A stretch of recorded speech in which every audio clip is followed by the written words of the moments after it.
Hi, I'm Chris, and we're going to take a look at a continuation of a vector problem that we started in the last video. So if you haven't yet watched that first part of this particular problem, then please feel free to click on that video. The link should be right below. If not, and you're already comfortable with that, or you just want to go ahead and take a look at how to assign horizontal and vertical components of a vector going directly to the right, then that's what we're going to tackle here. So for this second vector, as we piece these together, this vector is going to be one that has a magnitude of 15, which tells us the length of the vector. And this one, it seems tricky, but it's actually going to make our lives a lot easier because this one's just going directly to the east. So we don't have to worry about any angle in this vector, which means we don't have to break it down into horizontal and vertical components. Because when we do that, we'll see that we only have a horizontal component. So the vertical component on this is something easy for us to kind of ignore. But we'll walk through the same process that we did on the last one just to make sure we understand how to do it. So for each of our vectors, we want to find a vertical and horizontal component.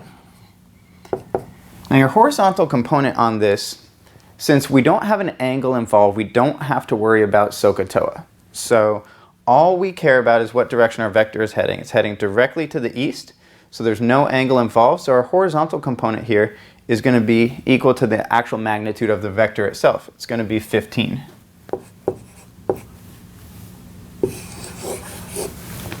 Done. No calculation needed there. It's just a matter of recognizing that if your vector is moving directly to the right or directly to the east, then that means that its magnitude will be the horizontal component. Now for the vertical component, another way of phrasing this is, okay, for the vertical component, from where I leave to where I end up, how much am I going up or down? So on that vertical axis, I'm not going up or down any. So your vertical component here for this vector will be 0.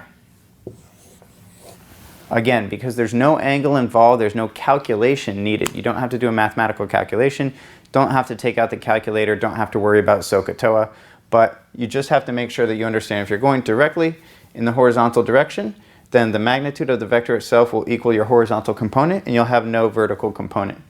Vice versa, if we had a different vector that was going straight up and down, we would have a vertical component but no horizontal component.